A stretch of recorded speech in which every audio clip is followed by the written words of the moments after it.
अस्सलाम वालेकुम viewers, welcome to student academy. Viewers, इससे पहले वाले ट्यूटोरियल्स में हमने कंप्यूटर पार्टीशंस के बारे में काफ़ी डिटेल से पढ़ा था। आज का ट्यूटोरियल फाइल सिस्टम से रिलेटेड है। व्यूवर्स, जब हम किसी पार्टीशन को बनाते हैं, ठीक है, तो उसके लिए हमने एक फ़ाइल सिस्टम सेलेक्ट करना होता है। उस फाइल सिस्टम की मदद से फिर हम उस पार्टीशन के अंदर डेटा को सेव करते हैं। ठीक है, मैं आपको बताता हूँ। सपोज़ मैं कोई पार्टीशन बनाता हूँ, मैं माय कंप्यूटर पर राइट क्लिक किया, manage option, disc management. Viewers, अगर आपने हमारी पार्टीशन वाले ट्यूटोरियल्स नहीं देखे तो मैं ये रिकमेंड करूँगा कि पहले आप जाएं और इससे पहले वाले जो पार्टीशंस के ट्यूटोरियल हैं पहले वो सारी डिटेल में देखें, फिर उसके बाद इस ट्यूटोरियल के ऊपर आएँ। ठीक है, फाइल सिस्टम के लिए हम 4-5 मुख्तलिफ वीडियोस बनाएंगे और इसको हम इंशाल्लाह बहुत डिटेल में कवर करेंगे। ठीक है, तो व्यूअर्स, डिस्क मैनेजमेंट के अंदर यहाँ पे देखिए मेरे पास अभी ये हार्ड डिस्क नज़र आ रही है, ये फ्री स्पेस है। इसके अंदर अगर मैं कोई पार्टीशन बनाता हूँ, ठीक है, नेक्स्ट करें। यहाँ पे मैं सपोज़ एक पार्टीशन बना रहा हूँ, नेक्स्ट करें। पार्टीशन का नाम है सपोज ओ, ठीक है, नेक्स्ट। अब देखें, जब मैं पार्टीशन बनाता हूँ, बिल्कुल साइज़ मैंने सेलेक्ट किया, जगह सेलेक्ट की, सब कुछ किया, उसके बाद मेरे पास यहाँ पे एंड पे एक विंडो आ जाती है फॉर्मेट पार्टीशन की। ठीक है, इस विज़िट के अंदर मुझे आखिर में बताता है कि जो अमाउंट आपने सेलेक्ट किया है, जो नाम दिया है, ठीक है, तो आप क्या करें, आखिर में कोई फ़ाइल सिस्टम उसके लिए सेलेक्ट करें। ठीक है, अब देखें यहाँ पे मुझे बता रहे हैं format the volume with the following settings, यहाँ पे लिखा है फाइल सिस्टम। तो भी वो जब हम कोई पार्टीशन बनाते हैं तो उसके लिए हमने कोई फ़ाइल सिस्टम सेलेक्ट करना होता है। विंडोज़ 10 के अंदर हमारे पास FAT32 और NTFS फाइल सिस्टम है। FAT32 क्या है, NTFS क्या है, इसके बारे में अभी मैं आपको बताता हूँ। व्यूअर्स, अगर हम किसी फाइल सिस्टम को सेलेक्ट ना करें और किसी पार्टीशन को हम फॉर्मेट ही ना करते, ठीक है, और नेक्स्ट के ऊपर क्लिक करें, तो देखिए यहाँ पे हमारे पास पार्टीशन तो बन जाएगा लेकिन उसको हम इस्तेमाल नहीं कर सकते। देखिए यहाँ पे लिखा है RAW RAW। आप देखिए मेरे इस सिस्टम के अंदर जितनी हार्ड डिस्क है और जितनी भी पार्टीशंस बने हैं उनके लिए पार्टिकुलर कोई ना कोई फ़ाइल सिस्टम हमने सेलेक्ट किया हुआ है। जैसे कि अभी अगर आप देखें तो C के लिए NTFS, इसी तरह D के लिए FAT32, Q के लिए NTFS, इस तरह Z के लिए NTFS। अब वो जो अभी मैंने बनाया है तो उसके लिए कोई फ़ाइल सिस्टम नहीं है, तो यहाँ पे लिखा गया है RAW गार्बेज। ठीक है, यहाँ पे मुझे दोबारा विंडो वार्निंग दे रही है कि आपने अगर ओ को यूज़ करना है, ओ पार्टीशन को, तो आपने इसको फॉर्मेट करना होगा।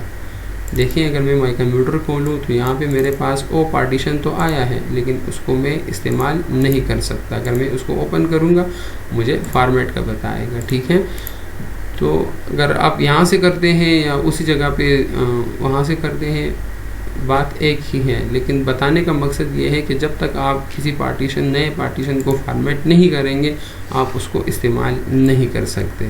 जब आप किसी पार्टीशन को फॉर्मेट करते हैं तो उसके लिए हमारे पास फ़ाइल सिस्टम है, हमने इन दो में से किसी फ़ाइल सिस्टम को सेलेक्ट करना है, उसके बाद हम पार्टीशन को इस्तेमाल कर सकते हैं। ठीक है, ये दो फाइल सिस्टम क्या हैं, चलें इसको देखते हैं। व्यूअर्स, हार्ड डिस्क के ऊपर जब हम डेटा को सेव करते हैं, ठीक है व्यूअर्स, तो उसके लिए ये दो जो अच्छे एक फाइल सिस्टम है ये इस्तेमाल होते हैं। ठीक है, FAT32 और NTFS।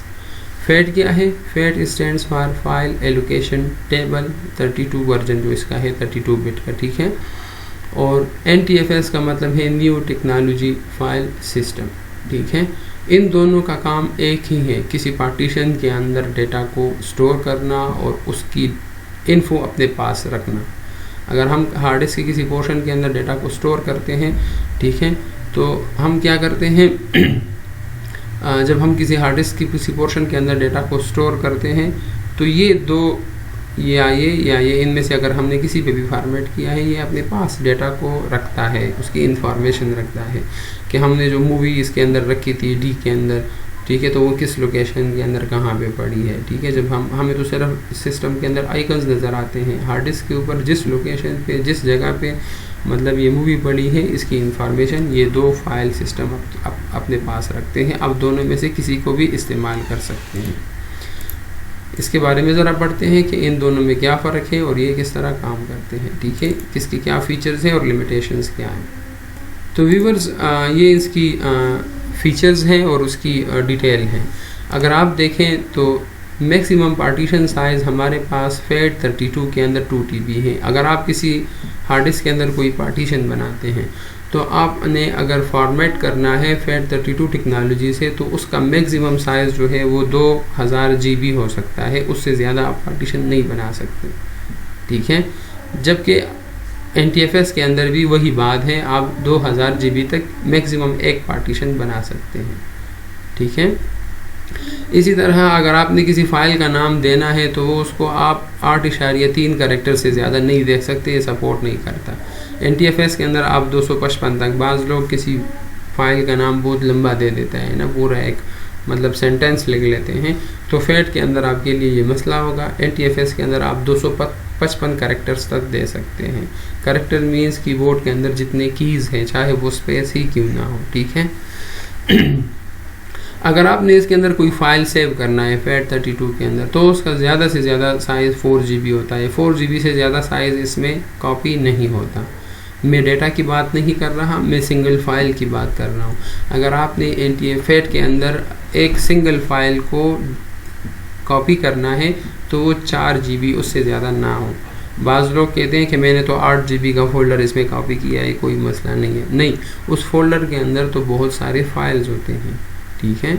मैं सिंगल फ़ाइल की बात कर रहा हूँ। जैसे कि आपने अगर कोई 5 GB की मूवी डाउनलोड की तो अगर आप 5 GB की मूवी इस FAT32 के अंदर कॉपी करते हैं तो ये नहीं होगी, क्योंकि वो एक सिंगल फ़ाइल होता है।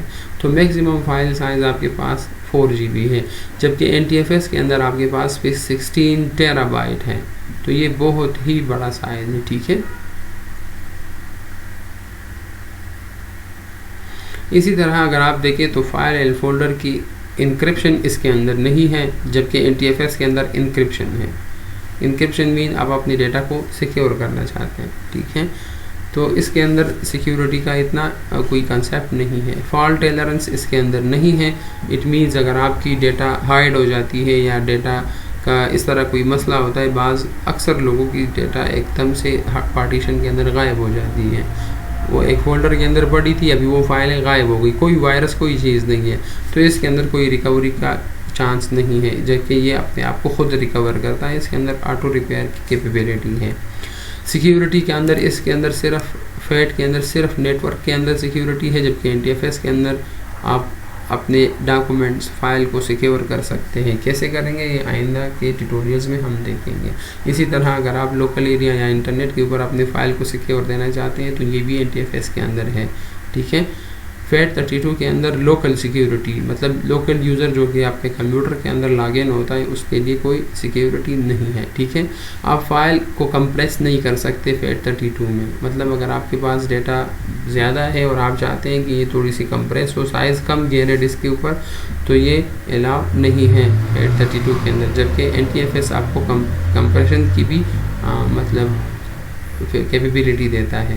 ये कैसे करेंगे आगे के ट्यूटोरियल्स में इंशाल्लाह हम इसको कवर करेंगे। इसी तरह कन्वर्जन इसके अंदर पॉसिबल है, यहाँ पे कन्वर्जन पॉसिबल नहीं है। और ये कैपेबिलिटी अगर आप देखें तो ये विंडोज़ 95 से XP तक ज़्यादातर इस्तेमाल होते थे, अभी बहुत कम इस्तेमाल होता है FAT32। अभी बाय डिफ़ॉल्ट जो अक्सर विंडोज़ के अंदर है वो NTFS ही है, जो कि विंडोज़ 98 से ऑनवर्ड जितने भी विंडोज़ हैं अप टू विंडोज़ 10 तक सारे NTFS यानी न्यू टेक्नोलॉजी फाइल सिस्टम ही इस्तेमाल करते हैं, ठीक है व्यूअर्स। अभी देखें सपोज़ मेरे पास यहाँ पे एक D हार्ड डिस्क है, ठीक है, वॉल्यूम है, ठीक है, और एक मैं इस O को करता हूँ, ठीक है। ये D जो है इसको मैं राइट क्लिक करूँ, प्रॉपर्टीज़ में जाऊँ तो यहाँ पे आपको यहाँ पे इसका फाइल सिस्टम आपको नज़र आ रहे हैं, वो क्या है FAT32 है, ठीक है। इसी तरह अगर मैं अभी O को फॉर्मेट कर रहा हूँ तो मैं फॉर्मेट पे क्लिक करता हूँ और मैं इसका क्या सेलेक्ट करता हूँ NTFS, ठीक है, जो कि हमारा डिफ़ॉल्ट भी है विंडोज़ 10 के अंदर। मैं इसको फॉर्मेट करता हूँ, ठीक है व्यूअर्स। अभी आप देखें इस O के अंदर मैं किसी फाइल को कॉपी करता हूँ या एक फ़ोल्डर में बनाता हूँ, ठीक है। मैं इसको नाम देता हूँ टेस्ट फोल्डर।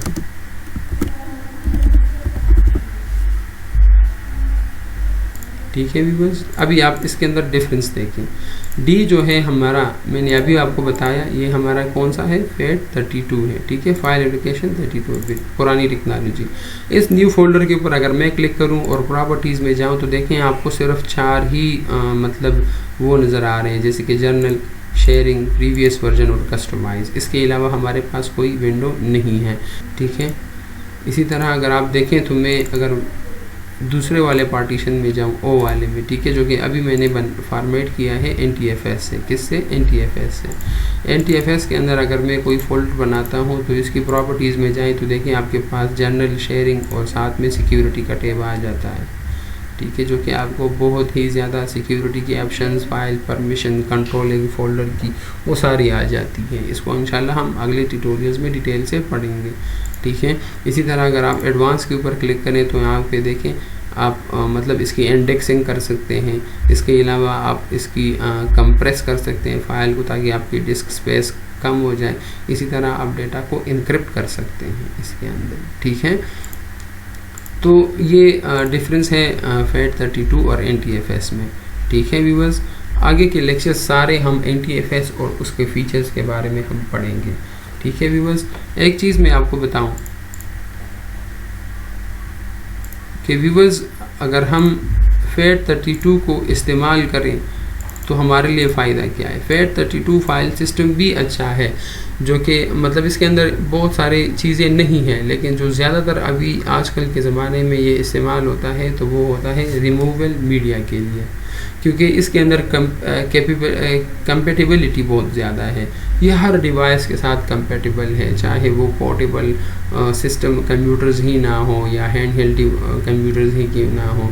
इसी तरह मतलब पुराने ज़माने के जो हमारे LED स्क्रीनें होती थी, आजकल तो NTFS सपोर्ट करती हैं, पहले नहीं करती थी। ठीक है, इसी तरह DOS की मदद से बूटिंग हो, तो ये बहुत सारी चीज़ें जो हैं ये हम मतलब USB के थ्रू करते हैं। तो ज़्यादातर यूज़र्स मतलब अमूमन क्या करते हैं, FAT32 USB पेन ड्राइव के लिए इस्तेमाल करते हैं। अदरवाइज़ FAT32 का इतना इस्तेमाल नहीं है। ठीक है, क्योंकि हमें ये सिक्योरिटी नहीं देता, कंप्रेशन नहीं देता और इंक्रिप्शन डेटा की नहीं देता। ठीक है व्यूअर्स, उम्मीद है आपको ये ट्यूटोरियल पसंद आया होगा। अगले के 2-3 ट्यूटोरियल्स के अंदर हम NTFS टेक्नोलॉजी और उसके फीचर्स के बारे में काफ़ी डिटेल में पढ़ेंगे, और हम ये देखेंगे कि सिक्योरिटी उसके अंदर किस तरह हम इस्तेमाल कर सकते हैं, फ़ाइल किस तरह कंप्रेस करेंगे और उस डेटा की हम इंक्रिप्शन किस तरह कर सकते हैं, और इस कंप्यूटर के अंदर जो हमारे बाकी यूज़र्स होते हैं, ठीक है, इसी कंप्यूटर के ऊपर हम उससे अपनी डेटा को कैसे सिक्योर कर सकते हैं। तो मिलते हैं इंशाल्लाह नेक्स्ट ट्यूटोरियल में।